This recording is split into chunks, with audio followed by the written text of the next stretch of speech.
Y el día de hoy hemos titulado este mensaje Extranjeros con esperanza viva. ¿Cuántos de ustedes que están aquí son extranjeros?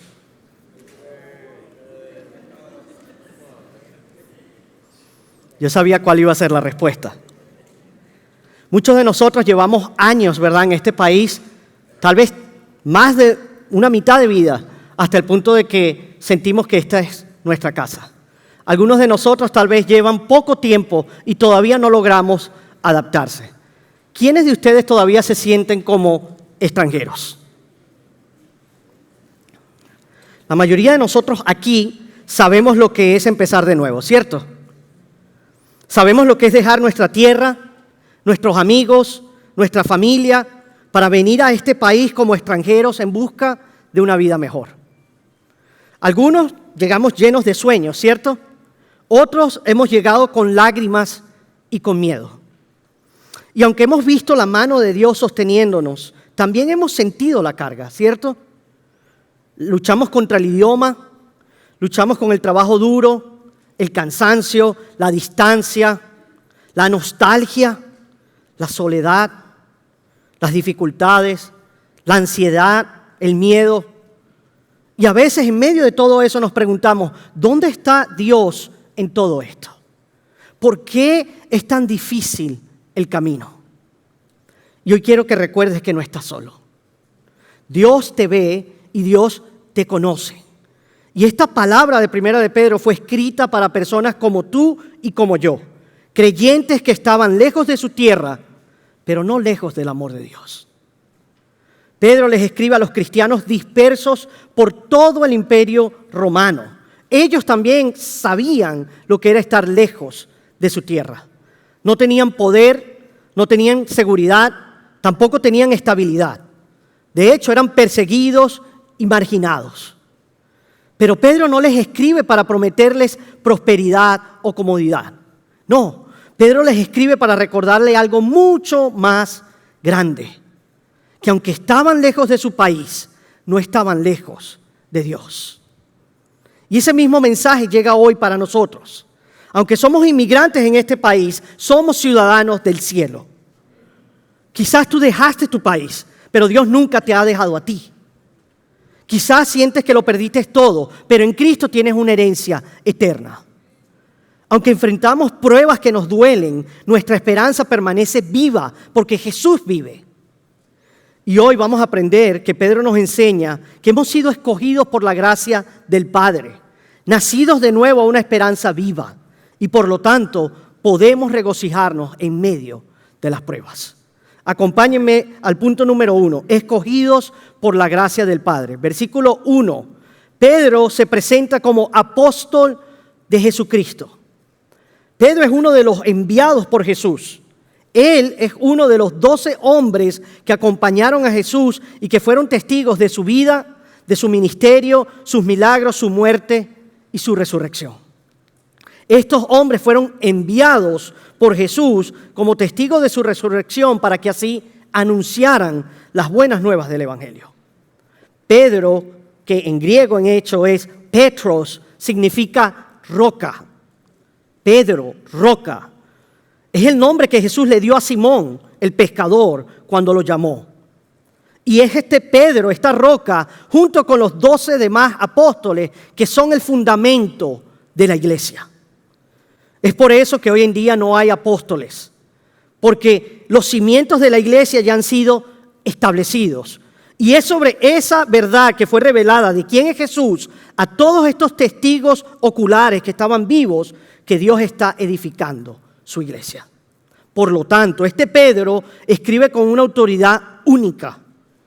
Él escribe como testigo ocular, quien es capaz de confirmar todo lo que el Antiguo Testamento profetizó sobre Jesús. Y es por eso que las palabras de este apóstol, estas palabras de consuelo para nosotros son reales. Son reales porque él habla con la autoridad del Rey resucitado. Y vemos que su carta va dirigida a los expatriados. Algunas traducciones lo traducen como exiliados o extranjeros. A los extranjeros de la dispersión en el Ponto, Galacia, Capadocia, Asia y Bitinia, elegidos. Pedro entonces le escribió a los cristianos dispersos por todo ese territorio que actualmente es Turquía. Y estas provincias tenían una gran diversidad étnica y lingüística. Había mucha diversidad, pero todos esos territorios habían sido influenciados por esa cultura grecorromana y todos estaban bajo el control de Roma. Entonces Pedro, al llamarlos los elegidos expatriados de la dispersión, y también al concluir su carta con un saludo desde Babilonia, lo que está haciendo Pedro es asociando a sus lectores con Israel, con el Israel del Antiguo Testamento que vivió el exilio babilónico, lejos de su tierra natal. Pero ¿por qué Pedro utilizaría todas estas palabras? ¿Por qué Pedro utiliza ese lenguaje sobre la dispersión, el exilio, Babilonia? Es porque él quiere que sus lectores entiendan que, al igual que Israel en el exilio babilónico, tú y yo, los cristianos, vivimos ahora en el mundo como exiliados. Vivimos como exiliados y como extranjeros. No pertenecemos a este mundo, ni debemos hacerlo. Somos solo peregrinos que estamos de paso, porque nuestra identificación con Cristo es lo que más importa. Y es nuestra identificación con Cristo lo que nos convierte en extranjeros en este mundo. Somos distintos. No pertenecemos a este mundo, no actuamos igual, no hablamos igual, no creemos lo mismo que cree este mundo.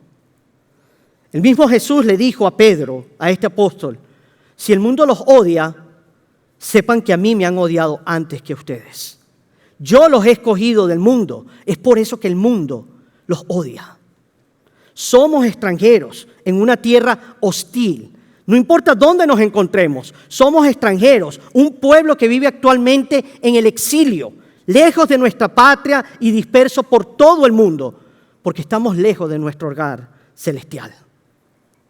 Pero Pedro nos reconforta diciendo, no somos meros exiliados, no, somos más que esos. Él nos dice que somos exiliados elegidos. Pedro nos recuerda nuestra identidad como creyentes. Sí, somos extranjeros, pero elegidos por Dios. No somos extraños sin rumbo, que no saben a dónde van. Somos peregrinos con un propósito. Y al igual que Israel, que era el pueblo elegido de Dios bajo el antiguo pacto, nosotros, el pueblo de Dios del nuevo pacto, somos un pueblo relacionado con Dios debido a su elección divina. Entonces, Pedro nos dice en el versículo 2 que tú y yo, los cristianos, somos elegidos según el previo conocimiento de Dios Padre. No según nuestro valor, no según nuestras cualidades, no es según nuestros méritos, no es porque lo merezcamos. Y afortunadamente, Dios no es como nosotros. Dios no elige como lo haríamos nosotros. Tú y yo elegiríamos siempre lo mejor y al mejor. Pero lo que hace que Dios sea tan maravilloso es que Él más bien pone su amor en aquellos a quienes el mundo probablemente rechazaría. ¿Quieres prueba de eso? Los 12 apóstoles. ¿Quieres más prueba de eso? Muchos de nosotros que estamos aquí. El Señor tiene un corazón hacia aquellos que el mundo probablemente rechazaría. Y cuando Pedro habla del previo conocimiento de Dios, no se refiere solo a que Dios sabía quién creería, sino a que Él decidió amar y escoger de antemano a quienes serían suyos. Desde antes de la creación, Dios estableció su plan. Aquellos a quienes conoció con amor serían llamados y salvados en el tiempo perfecto. No significa que Dios vio el futuro y decidió salvar a los que aceptarían. No, significa que Dios decidió amarnos. ¿Alguna vez jugaste béisbol o fútbol? ¿Recuerdas cuando estabas allí en el campo y estaban escogiendo equipos? Tú estabas allí en el campo de béisbol o de fútbol esperando mientras los capitanes elegían uno a uno quiénes iban a ser los jugadores de su equipo. Y así, uno a uno, tú escuchabas que iban siendo llamados.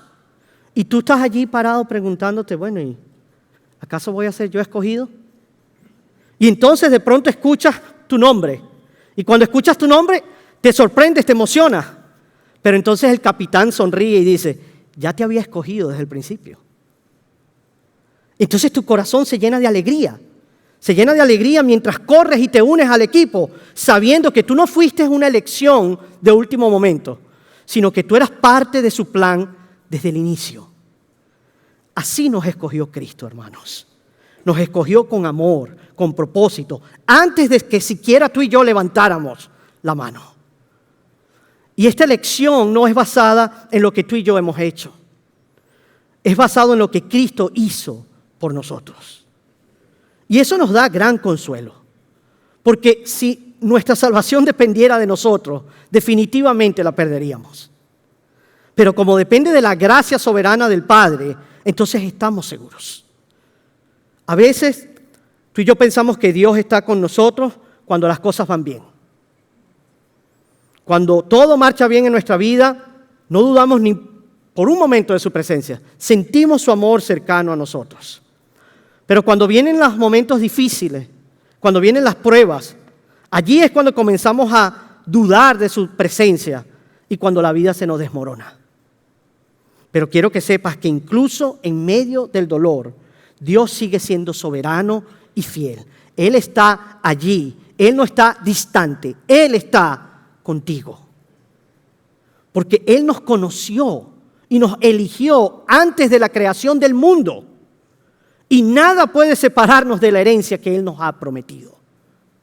Podemos mantenernos firmes en su gracia, porque el Dios que nos eligió es el mismo Dios que nos salva y que jamás te va a abandonar. Si Dios te eligió antes de la creación del mundo y si envió a su Hijo a morir por ti, entonces puedes estar seguro de que no te va a abandonar ahora. Y Dios hace todo eso, nos dice Pedro, por la obra santificadora del Espíritu. Aquí es hermoso ver esa perfecta armonía entre el Dios Trino, porque es el Dios Trino quien asegura nuestra salvación.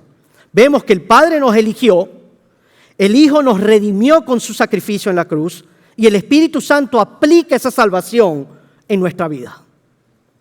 La obra de la salvación es de Dios, desde principio hasta fin. Y vemos que somos salvados, somos apartados para obedecer a Jesucristo. Es decir, los elegidos de Dios son apartados por el Espíritu Santo para que obedezcan, para que respondan al Evangelio, para que se arrepientan de sus pecados, para que confíen en Cristo y para que sean también rociados con su sangre. Aquí nuevamente Pedro usa lenguaje del Antiguo Testamento. El Espíritu Santo nos aparta para que seamos parte del nuevo pacto.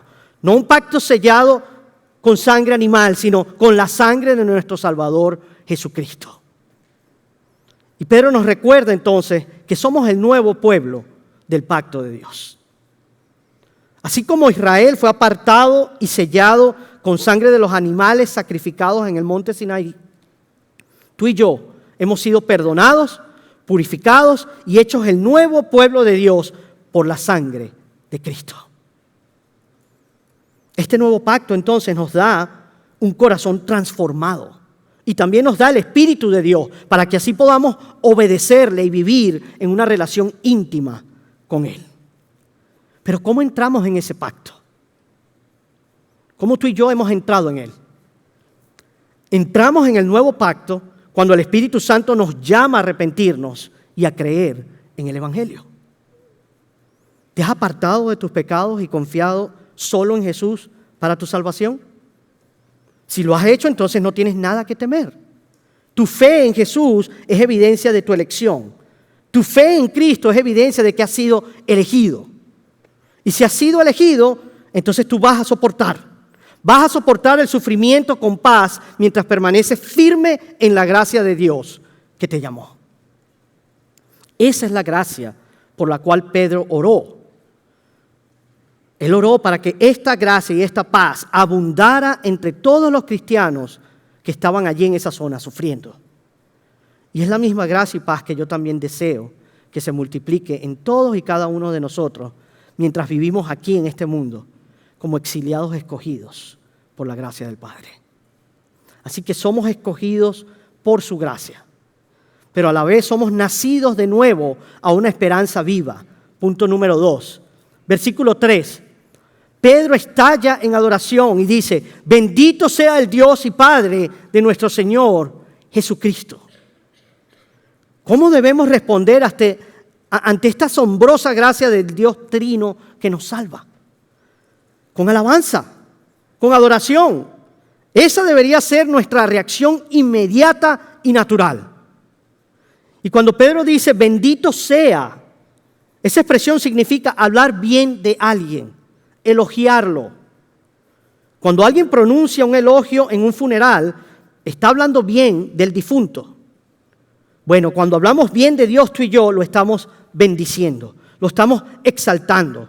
Lo alabamos por quién es, por lo que ha hecho y por lo que está haciendo. Nadie merece más nuestro elogio que el Dios y Padre de nuestro Señor Jesucristo.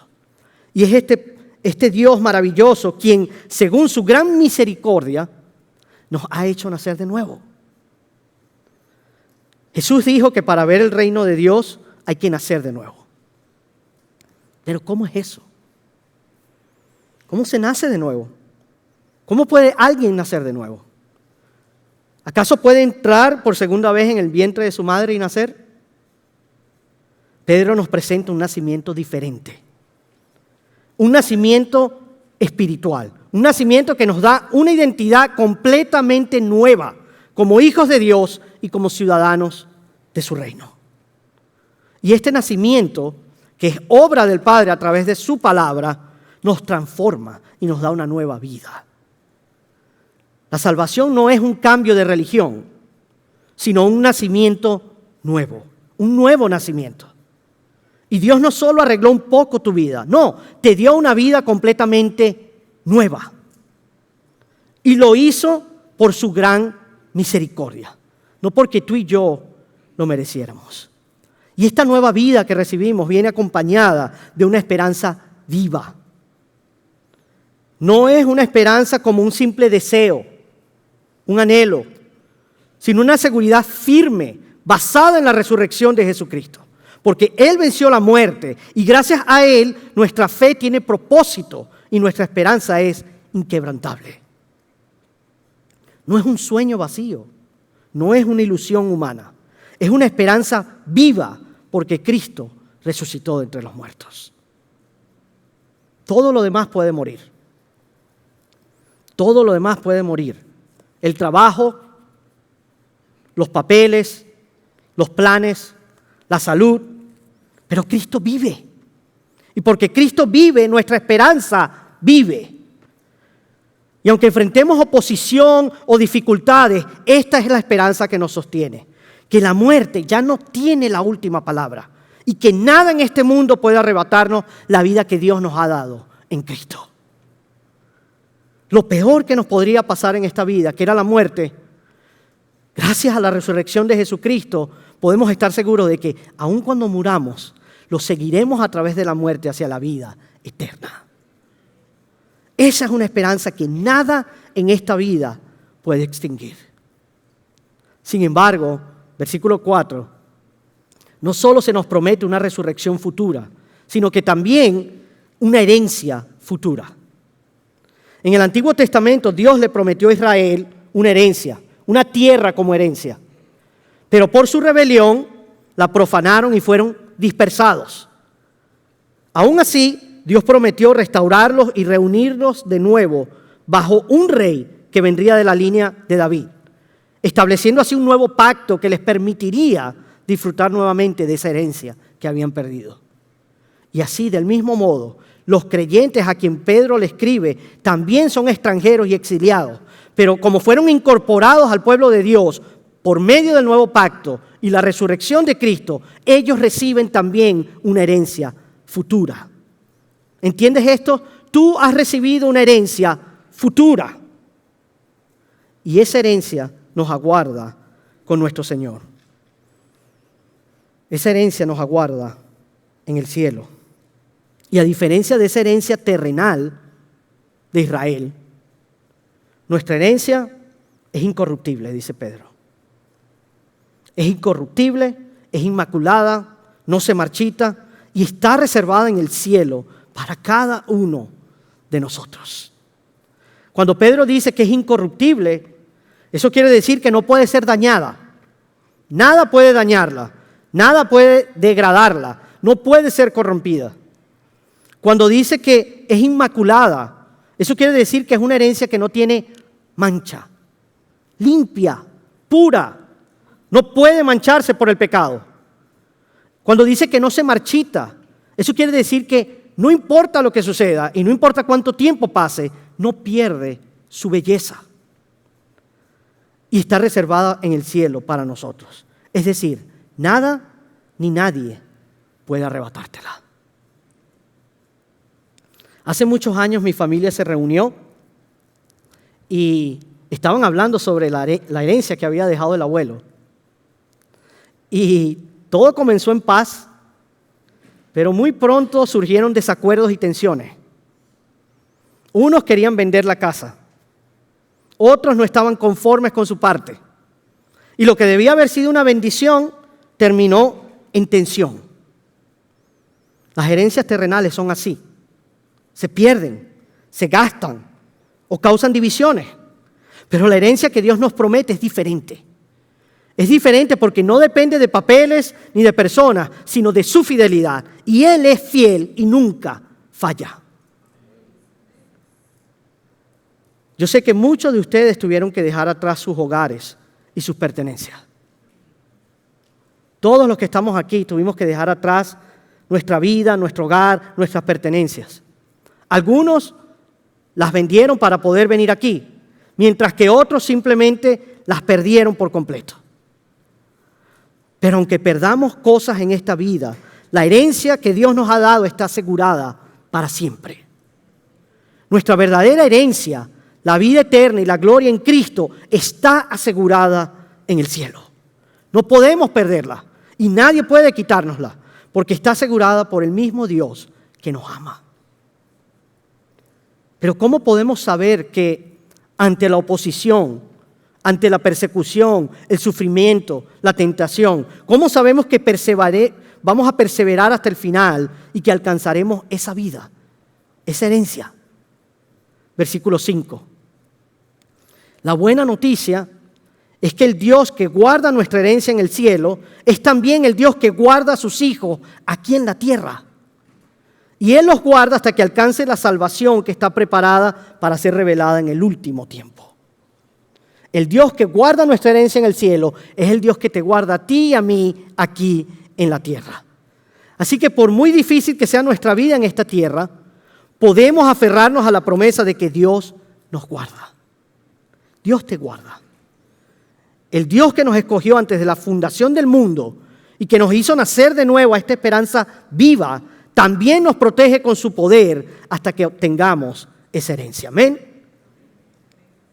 Es como cuando un padre camina con su hijo pequeño por la calle. El niño puede distraerse a medida que camina. El niño puede querer soltar la mano. Es más, el niño puede hasta tropezar y estar a punto de caerse. Pero el padre siempre mantiene su agarre firme. El padre no lo deja ir. El padre lo guía y lo protege de cualquier peligro. Y del mismo modo te digo, aunque a veces puedas tambalearte, aunque a veces puedas sentirte débil, puedas sentir dolor o duda, Dios nunca va a soltar tu mano.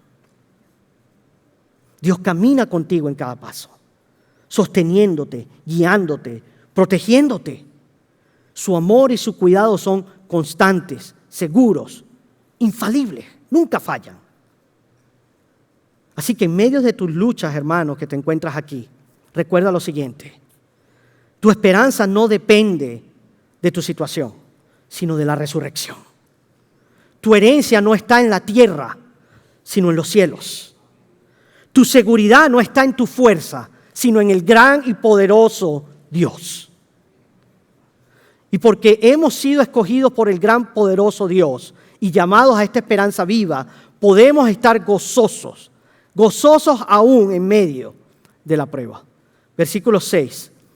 En lo cual ustedes se regocijan grandemente, aunque ahora, por un poco de tiempo, si es necesario, sean afligidos con diversas pruebas.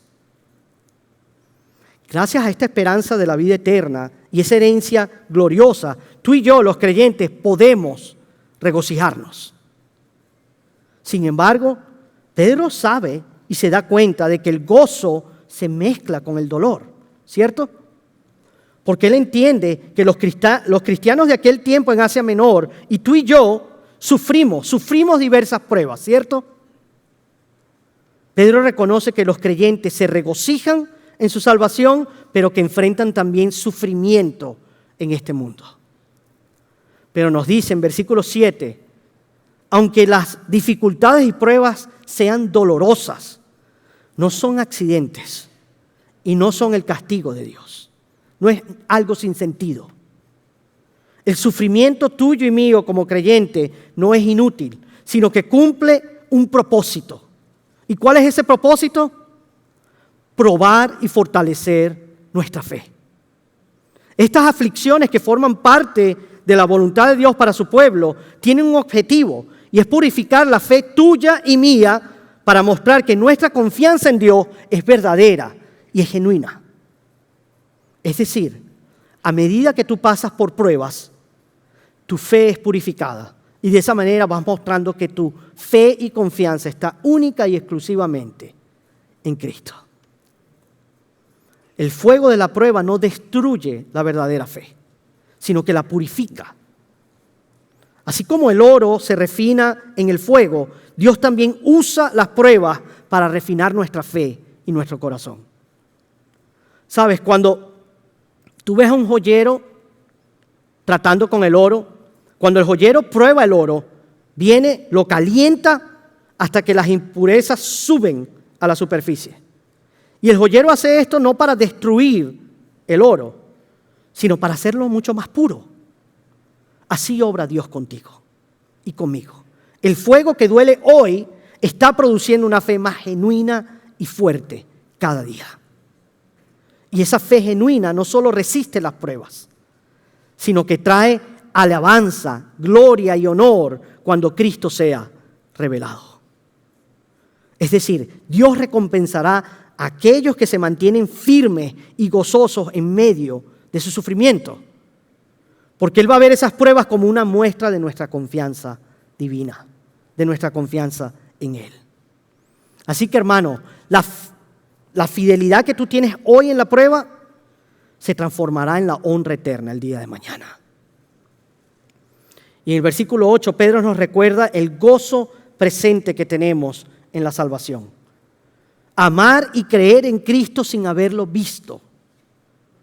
Todos y cada uno de nosotros, a diferencia de Pedro, no hemos visto al Señor, pero aún así lo amamos. Amén. Aún así creemos en Él, ¿cierto? Lo creemos en Él y amamos en Él sin haberlo visto. Eso quiere decir que el gozo no está reservado solo para el futuro, para cuando podamos ver a Jesús cara a cara. No. Incluso ahora los discípulos de Jesús lo aman, creen en Él, lo siguen y se regocijan con un gozo indescriptible.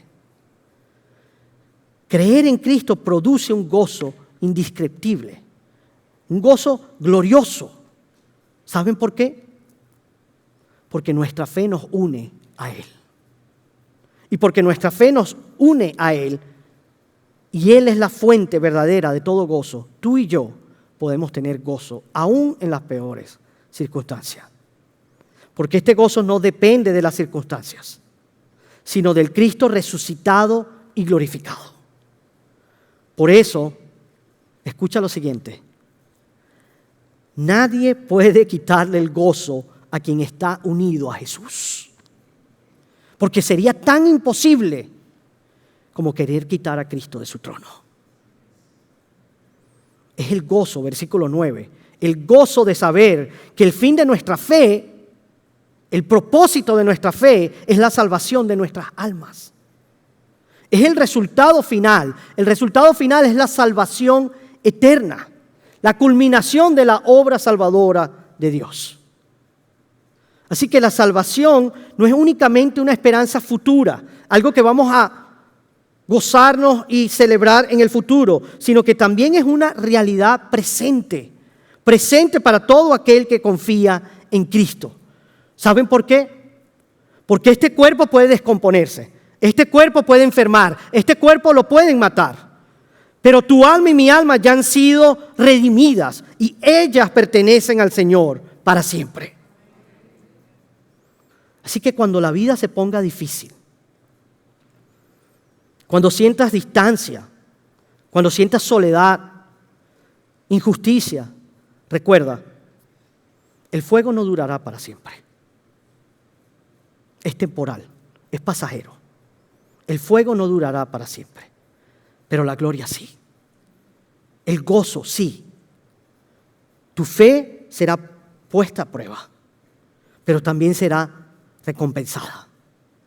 ¿Y sabes cuál es la recompensa?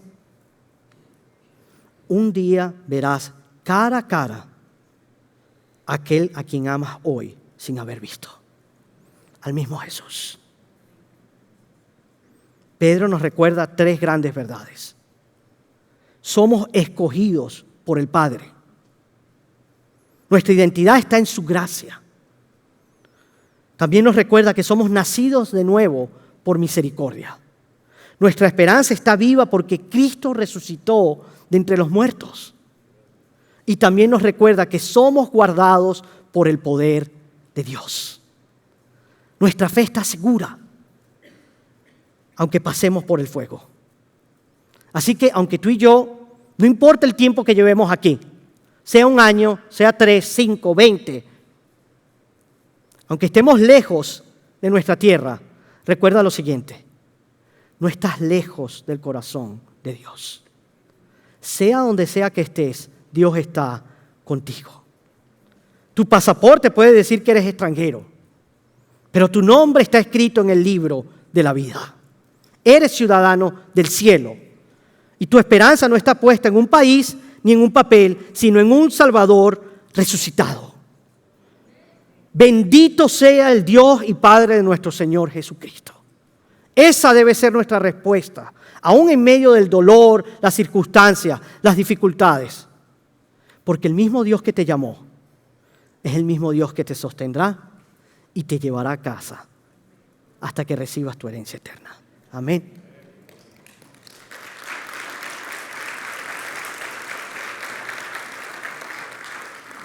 Vamos a ponernos de pie para cerrar en adoración.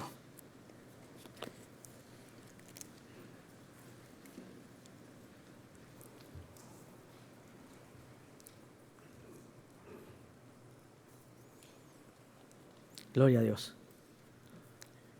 Y a medida que el grupo de alabanza nos conduce por esta canción, quiero invitarte a reflexionar y darte la oportunidad de responder a este mensaje.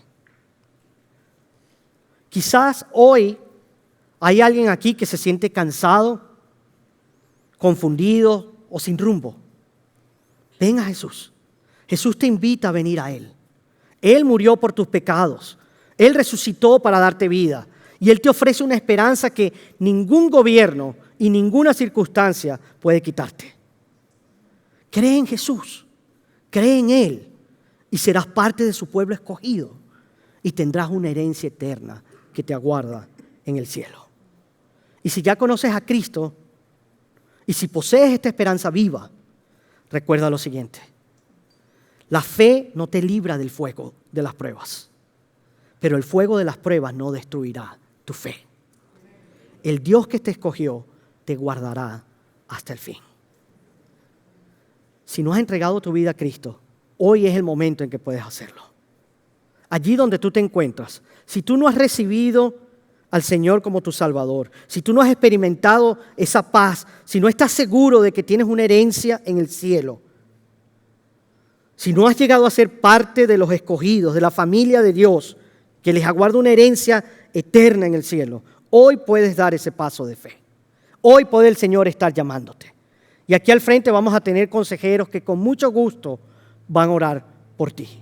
Así que allí donde tú te encuentras, toda cabeza agachada, todo ojo cerrado, Si en este momento sientes que el Señor te ha llamado, que eres uno de los escogidos y que te está llamando a ser parte de esta familia, puedes hacerlo haciendo esta oración. Padre, vengo a ti, Señor, reconociendo que tú eres quien me has llamado, que me has escogido, Señor, que aún sin yo saberlo, antes de que yo lo supiera, antes de que yo sintiera esto en mí, tú ya me habías escogido. Y que ahora esto que siento en mí, esto que me llama a responder a ti, eres tú, Señor, obrando en mi corazón. Eres tú llamándome a ser parte de tu familia. Hoy me arrepiento, Señor, de mis pecados. Me arrepiento de haber vivido la vida a mi manera. Y hoy vuelvo a ti.